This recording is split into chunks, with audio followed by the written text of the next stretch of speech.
Marketing officers நல்ல சஜஷன்ஸ்லாம் வந்திருக்கு. அதை கன்சிடர் பண்ணி ஆகணும். You to one thing. சொல்லுங்க சார். அடுத்த மாசம் 15th to 17th all India marketing conference உண்டு. கொடைக்கானல் இங்கிலீஷ் கிளப்ல ஃபிக்ஸ் பண்ணு. Okay sir. எல்லாத்துக்கும் இன்ஃபார்ம் பண்ணிட்டு. Yes sir. They must come prepared. அப்புறம் ஆல் த சர்வீஸ் ஸ்டாஃப் இந்த சாட்டர்டே 11 o'clock என்னோட ஒரு மீட்டிங் ஃபிக்ஸ் பண்ணு. Okay sir. அவங்களுக்கு இன்ஃபார்ம் பண்ணு. Yes sir. Shall I make a move, sir? Carry on. Okay, sir.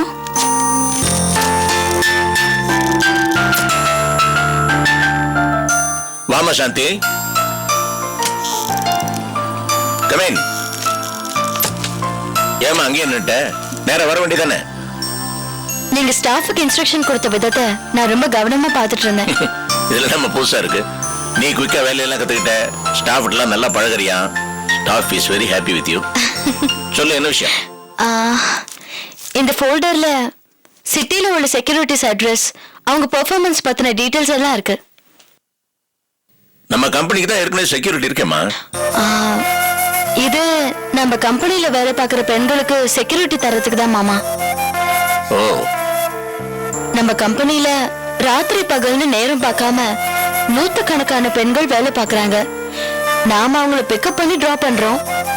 இருந்தாலும் அவங்க பாதுகாப்பையும் நம்ம பார்க்கணும். இப்ப சமீபத்துல பெங்களூர்ல ஒரு சாஃப்ட்வேர் கம்பெனில வேலை பார்த்த ஒரு பொண்ணுக்கு ஏற்பட்ட நிலைமைய நீங்க பேப்பர்லயோ டிவிலயோ பார்த்திருப்பீங்க. பாத்தேம்மா. Very sad. அந்த நிலைமை எந்த ஒரு ஸ்டாஃபுக்கும் வரக்கூடாதுன்னு போலீஸ் டிபார்ட்மெண்ட் ஒரு அறிக்கை கொடுத்திருக்கு. நல்ல செக்யூரிட்டி கம்பெனியா ஃபிக்ஸ் பண்ணணும். அந்த செக்யூரிட்டி கம்பெனி மூலமாவே டிரைவர்களையும் அப்பாயிண்ட் பண்ணா நல்லதுன்னு இன்ஸ்ட்ரக்ஷன் கொடுத்திருக்காங்க. வேலைக்கு பிக்கப் பண்ணும்போது முதல்ல லேடி ஸ்டாஃபை ஏத்தக்கூடாது. அதே மாதிரி லேடி ஸ்டாஃபை கடைசியாவும் இறக்கக்கூடாது. செய்ய வேண்டியதாம்மா. பாவம் எத்தனையோ ஏழை பொண்ணுகள் கஷ்டப்பட்டு படிச்சு வேலைக்கு வராங்க. வேலை பண்ற இடத்துல ஒரு அபாயமும் இல்லாம பாதுகாப்பு கொடுக்க வேண்டியது நம்மளோட கடமை தான். Do the needful.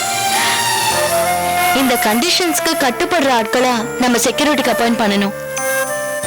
ஓகேமா. நீயே பர்சனலா அந்த ஏஜென்சி செலக்ட் பண்ணு. தேங்க்யூ மாமா. What is there? Hello, RK here. Hello RK sir, நான் பிரகாசம் பேசுறேன். சொல்லுங்க சார், எப்படி இருக்கீங்க? சார் நான் நல்லா இருக்கேன். நீங்க ஒரு பெரிய பிசினஸ் மேன், உங்க பேர்ல ஒரு நல்ல ஒப்பீனியன் இருக்கு. ஆனா இப்ப நான் பேச வந்த விஷயமே வேற. சொல்லுங்க. அமெரிக்கால டாக்டர் மேத்யூஸ் ரொம்ப ஃபேமஸ். அவர் ஒரு cancer specialist. He is very popular. Cancer ஸ்பெஷலிஸ்டா? எஸ். அவர் ஒரு மெடிக்கல் கான்ஃபரன்ஸ்க்காக இந்தியாவுக்கு வராரு. சென்னையில ஒரு வாரம் தங்க போறாரு. ரொம்ப சந்தோஷங்க. 3 நாள் கான்ஃபரன்ஸ் முடிஞ்சதும் சவுத் இந்தியன் டெம்பிள்ஸ் பூரா சுத்தி பார்க்கணுமா. நீங்க தான் அவரோட ப்ரோக்ராம்க்கு கூட இருந்து ஹெல்ப் பண்ணணும். சர்டன்லி. என்ன சார், அமெரிக்கால இருந்து வராரு, கோயில் கொள்ளலாம் பார்க்கணுங்கிறாரு. காமிக்கிறது என்ன கஷ்டமான்னு? நான் எல்லாம் ஏற்பாடு பண்றேன் சார். நீங்க ஒண்ணு பண்ணுங்க. என்னோட இமெயில் அட்ரஸ், ஃபோன் நம்பர்லாம் அவர்கிட்ட கொடுங்க. அவரோட இமெயில் அட்ரஸ், ஃபோன் நம்பர்லாம் எங்கிட்ட கொடுங்க. I will coordinate and do the needful. Okay sir. Okay. Thank you sir.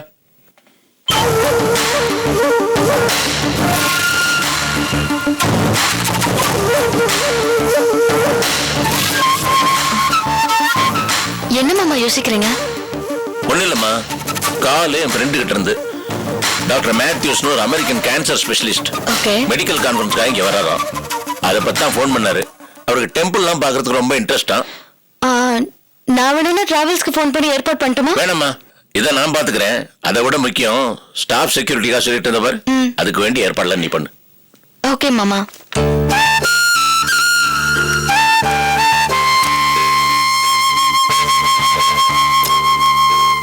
எல்லாமே நல்லதுக்கு தான் நடக்குது. Thank God. கேன்சர் ஸ்பெஷலிஸ்ட் வராராம். லக்ஷ்மண் அவர்கிட்ட காமிக்க வேண்டியதான்.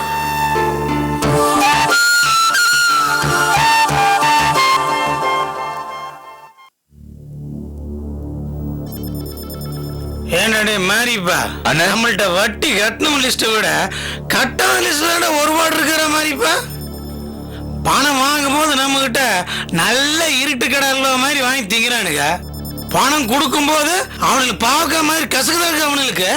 நீ என்ன பண்ற மாதிரிப்பா, இந்த 4 பேர்த்து கணக்கு வசூல் பண்றதுக்கு மாத்திரம் அந்த தண்டவாணி அனுப்பு. அவன் தாண்ட வியாக்கியானமா போய் வாங்கிட்டு வருவான். சரி அனுப்புறேன். என்ற வெங்காயம் சரிங்கிற நீ போய் வாங்கிட்டு வரக்கு உனக்கு துப்பு இல்ல?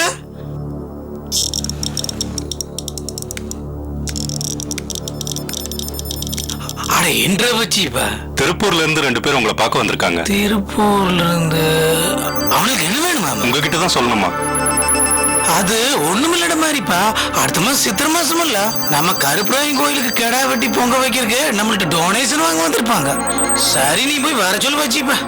அண்ணே, அவங்க டொனேஷன் கேட்டு வரலண்ணே. பின்ன எதுக்குடா வந்திருக்காங்க வச்சிப்பா? செத்து போன ராமகிருஷ்ணனை கேட்டு வந்திருக்காங்கண்ணே. என்னது? ஆமாண்ணே, ராமகிருஷ்ணனுக்கு சொந்தக்காரங்களா? என்னப்பா இது, வேலையில சேரும் போது அனாதைங்கிறானுங்க, அப்புறம் சொந்தக்காரன் பந்தக்காரன் மொத்த பேர் இங்க கிளம்பி வந்து கேட்டு இருக்கிறானுங்க. சரி சரி, போய் வர சொல்லு, நம்மளே ஏதோ துக்க சொல்லி அனுப்புவோம். சரிண்ணே. அப்பாடா, இதுக்கு மேல கணக்கு பார்த்தாடா மாதிரிப்பா. நம்மட மூடு ஜொய்யான் ஆயிரு. நீ போய் ஸ்ட்ராங்கா ஒரு டீ அனுப்புட. சரிண்ணே. வேகம் போப்பா.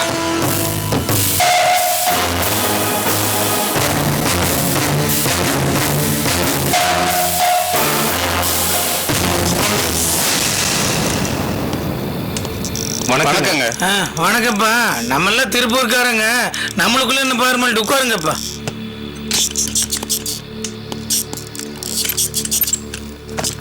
ஏப்பா, 2 பேரும் ஏதாவது காப்பி தண்ணி குடிங்க. அதெல்லாம் வேணாங்க.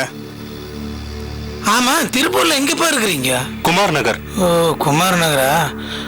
ஆமா, என்ன விஷயமா வந்தீங்க? உங்ககிட்ட ராமகிருஷ்ணன். ஆமாப்பா, ராமகிருஷ்ணன் வேலை பார்த்தேன். அவரோட மச்சான் தாங்க இவரு. ஓ, அப்படியா? இவர் மகனுக்கு மொட்டை அடிச்சு காது குத்தணும் முடிவு பண்ணியிருக்காங்க. ஆட, அதெல்லாம் காலகாலத்துல பண்றதப்பா நம்ம இது. ஆமாங்க, மாமா மடியில குழந்தைகளை உட்கார வச்சு தான் முடி எடுக்கணும். அதான் ராமகிருஷ்ணனை பார்த்து ஊருக்கு கூட்டு போலான்னு வந்தோம். நீங்க அவனை ஊர் கூட்டிட்டு போக முடியாதுங்க. ஏங்க? அவன் இறந்து 1 மாசம் ஆச்சுங்க.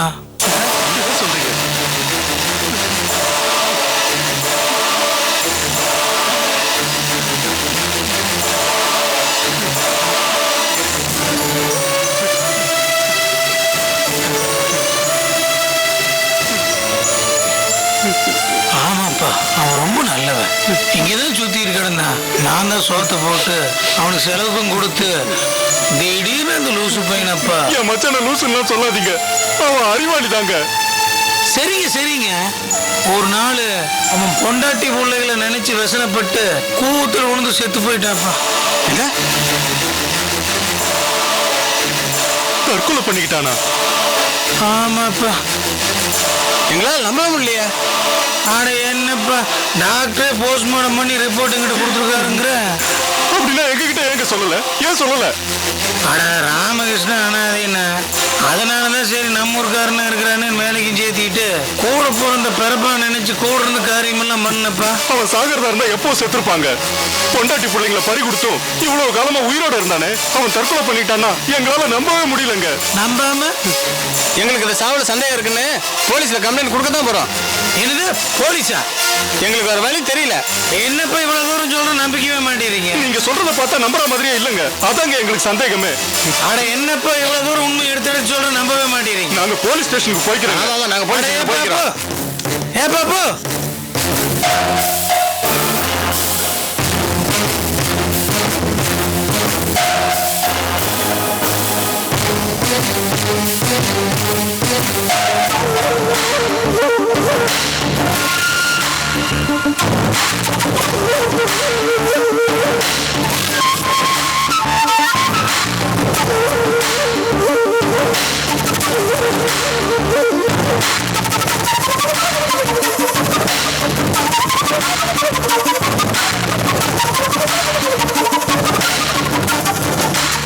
அப்பா, இனிமே அந்த அபிராமியை சும்மா விடக்கூடாது.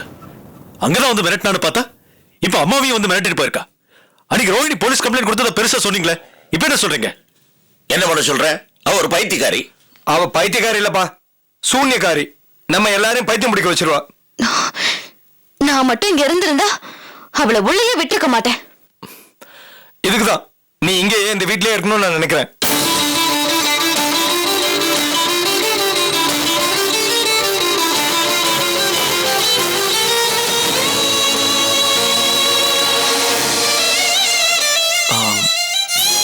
ஏன் எல்லாரும் என்ன பாக்குறீங்க?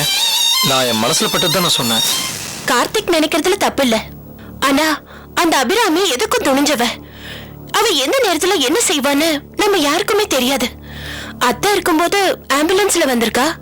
இதே சாந்தியா இருந்தா அவ எப்படி வந்திருப்பாளோ. ஆனா ஒண்ணு, அவ மட்டும் அடங்கவே மாட்டா.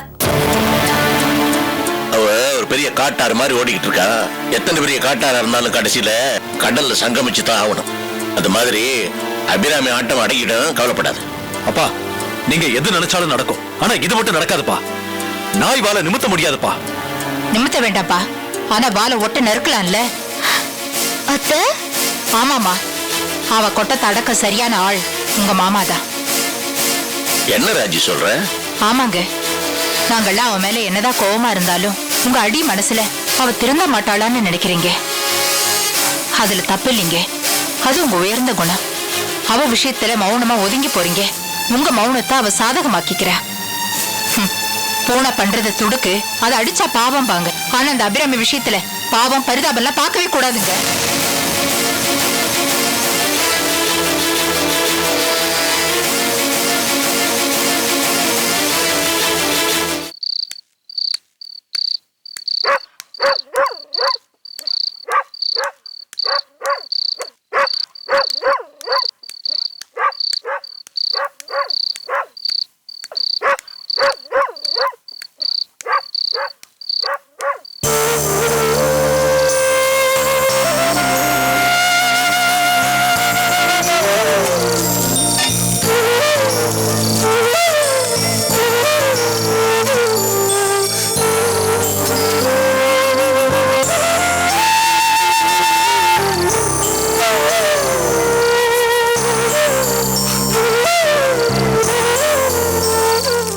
என் பொண்டாட்டியும் பிள்ளையும் என்ன கஷ்டப்படுறாங்களோ.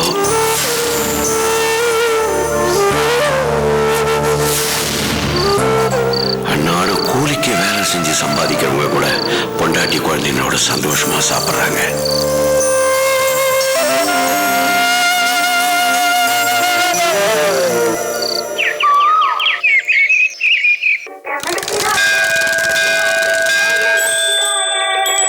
ஹரஹர சிவனே அருணாச்சலனே அண்ணாமலையே போற்றி சிவவும் நம சகல ஐஸ்வர்ய பிராப்தி ரஸ்து.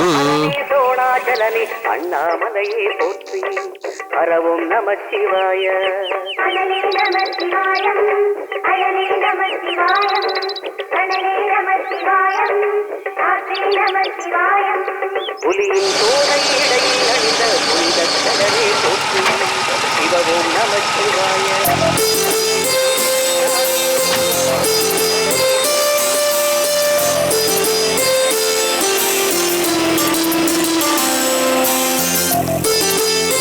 ஒரு அச்சம் தட்டு கொடுத்தா.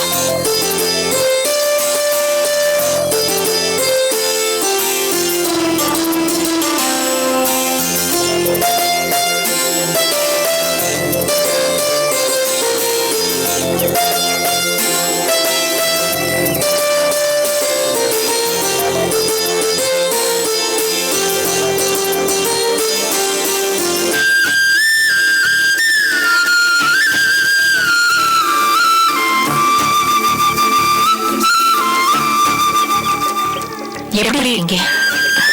நான் நல்லா இருக்கேன். நானும் நல்லா இருக்கேன். ரம்யா எப்படி இருக்கா? நல்லா இருக்கா. அவ குழந்தைய நல்லபடியா பெத்து என்கிட்ட கொடுக்கணும்னு வேண்டிக்கிட்டு அர்ச்சனை பண்ணிட்டு வரேன். இந்தாங்க பிரசாதம்.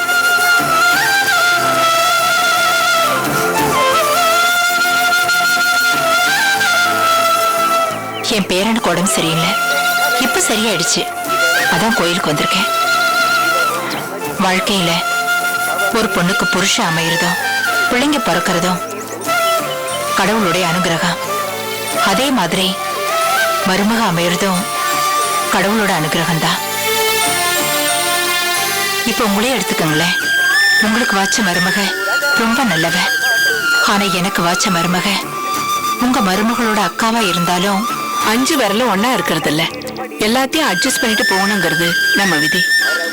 மருமகளையும் மகனையும் நல்லபடியா கொடுத்த கடவுள் புருஷ விஷயத்துல ஏமாத்திட்டான். நான் எங்க போய் புலம்புறது?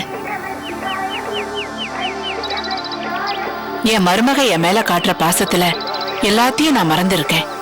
என்ன நீங்க தப்பா எடுத்துக்காதீங்க. நீங்க ஒரு நாள் என் மகன் வீட்டுக்கு கண்டிப்பா வரணும். என் மருமக ரம்யாவை நீங்க நல்லபடியா ஆசீர்வாதம் பண்ணணும். இதே என் புருஷன் வீட்டுல என் மருமக இருந்திருந்தா உங்களை நான் கூப்பிட்டுருக்கவே மாட்டேன். என் மகன் தனி கொடுத்தனம் பண்றதுனால நீங்க கட்டாயம் வரணும், அவங்கள வாழ்த்தணும். உங்களை மாதிரி பெரியவங்க ஆசீர்வாதம் இருந்தா அவங்க வாழ்க்கை இன்னும் நல்லா இருக்கும்.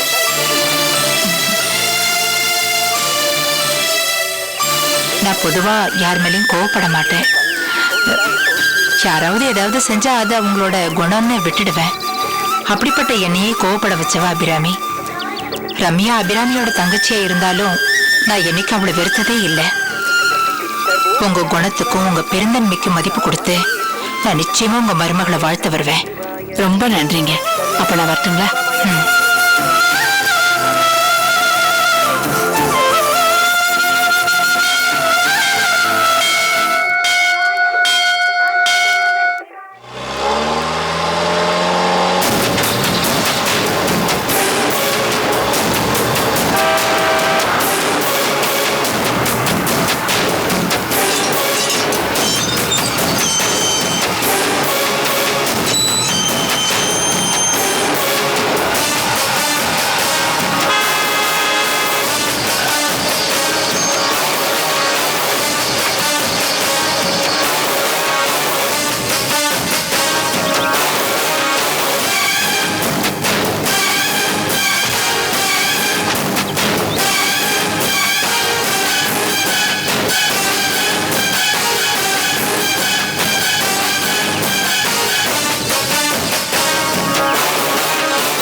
சார் சார் சார், சொல்லாம கொள்ளாம ஏன் சார் வரீங்க? நீ போ, நான் பாத்துக்கிறேன். எதுக்கு இப்ப இங்க வந்த? உன்னதான் இங்க வரக்கூடாதுன்னு சொல்லிருக்கேன்ல. இல்லைங்க, ஒரு முக்கியமான விஷயம். போன்ல உங்களை கான்டாக்ட் பண்ண முடியலீங்க. அதான் நேர்லயே வந்துங்க. உன்னதான் போன்ல கூட பேச வேணாம்னு சொன்னேன்ல, அப்புறம் எதுக்கு இங்க வந்த? முதல்ல கிளம்பு. இல்லைங்க மேம், நம்மளுக்குள்ள எந்த ஒளிவரவும் இருக்கக்கூடாதுங்க. அதானுங்க உண்மை சொல்லி போட்டு போலன்னு வந்தனுங்க. அப்ப அத சொல்லிட்டு சீக்கிரம் கிளம்பு. நான் என் ஆபீஸ்ல உட்கார்ந்து இருந்தேனுங்களா. பாரு, கதையெல்லாம் சொல்ல வேண்டாம். வேற எங்க உட்காருவ நீ? விஷயத்த சொல்லு. திருப்பூர்ல இருந்து 2 பேர் வந்துங்க. ராமகிருஷ்ணன் எங்கன்னு எங்கிட்டயே வந்து கேட்டாங்க. யாரப்பா நீங்க எல்லாம் வந்து கேட்டுருங்க. அவங்க எல்லாம் ராமகிருஷ்ணன் நெருங்க சொந்தக்காரங்களாமுங்க. ஏதோ குழந்தைக்கு மொட்டை அடிச்சு காது குத்தணுங்களாமா. இவன் தாய் மாமங்கிறனால இவன் மடியில உட்கார வச்சுதான் காது குத்தணுங்களாமா. சரி, அவங்க வந்திருப்பாங்க, உங்ககிட்ட கேள்வி கேட்டிருப்பாங்க, நீயும் பதில் சொல்லிருப்ப. அதெல்லாம் ஏன் என்கிட்ட வந்து சொல்ற? என்னங்க இப்படி பெரிய வார்த்தையை பேசுறீங்க? எனக்கு ராமகிருஷ்ணனுக்கு கொடுக்கல் வாங்கல் முடிஞ்சு வெகு காலம் ஆகி போச்சுங்க மேமோ. நீங்க ஒரு வார்த்தை சொன்னீங்கிற காரணத்துக்காக தாங்க அவன்ற கதையை நான் முடிச்சிடுங்க.